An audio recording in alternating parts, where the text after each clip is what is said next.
a new model comes out, you start using it, everyone, rates it highly, it all looks good, great. But, very subtly over time, it can also change. It doesn't necessarily have to be from the get-go something very obvious, but, over the years and years, as years goes by and they update the model, they're just kind of tweaking it over time. And before you know it, it's sort of, got an entire agenda to it that, you just couldn't tell in the beginning. Like that could be happening to ChatGPT right now. Like, how can anyone really easily tell? That's it. It's fascinating, and the more you think about it, you're like, I probably need to be a bit more critical in looking at anything that has, other than any viewpoints, I guess. I almost think that if you're asking like a question which is a very factual, safe question, like how do I change, my car battery, right? That's fine. But I think I always feel like any other question that gets asked to an AI, like what I think of this political party or this person, I think it should never answer that question itself based on its own data. It should always pull in from the web data sources and then show you a list of all the sources it pulled from. Like ChatGPT does right now. If you ask it a question on search, it can show you all the sources.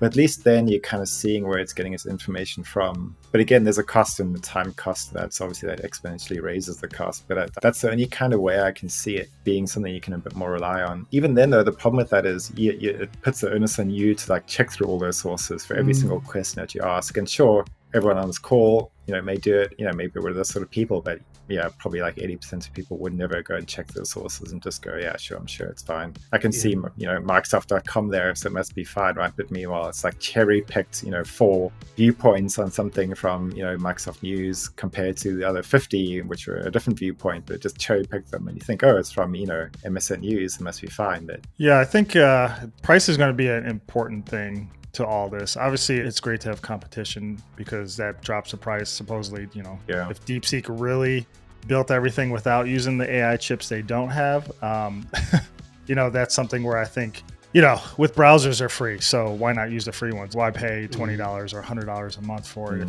if somebody's offering it for free? So people are generally just going to jump to that. Just like apps. Apps you used to cost something, now you just download it for free. And then as you use it, then you get charged. So is that the model everybody's probably going to go to? I would assume so. Yeah, I mean, I think there will be a definite drive to having model on devices, like being bundled in with your computer, not like out in the cloud. There's a few good reasons for that, right? From a security perspective, it's great. Your questions that you're asking aren't going out to some cloud and being trained and used for whatever reason. Way faster, way cheaper. It's not costing anything. You can throw a million questions out today, and you just, a day, and you're just limited by your own hardware. And it can't be manipulated either, right? If it's local on your machine, it can't be like, you go to some site that says, we use the, DeepSeek model in the backend, but you don't really know what model they're using or what they've done to it or what middle layers they have between you and the model.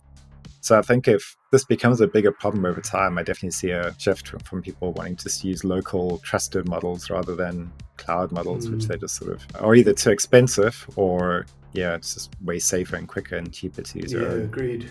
One more thing, I was just saying, I'm curious with the whole, obviously with this kind of being an arms race for sure, we've got a Stargate project, which Trump announced about the $500 billion in AI that they're going to start building, facilities there. NVIDIA said they're going to invest in the United States as well and build chips here.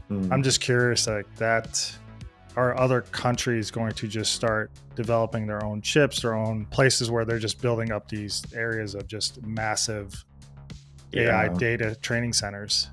That's going to be something too. Yeah. I think the biggest limiting factor right now are the chips themselves. And that's why this DeepSeek model was so, industry rocking, because previously, you'd have to have 500, NVIDIA chips, for instance, like train a model over like 5 days. And this was able to do it on 5 chips over, a few days and so substantially cheaper.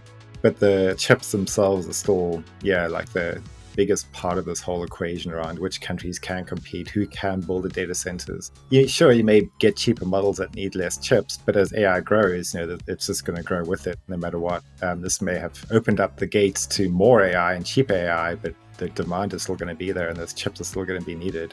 There's only 2 or 3 companies in the world that produce chips capable of really good AI computation. And so whoever controls those companies kind of will control the data warehouse market and computational market for them.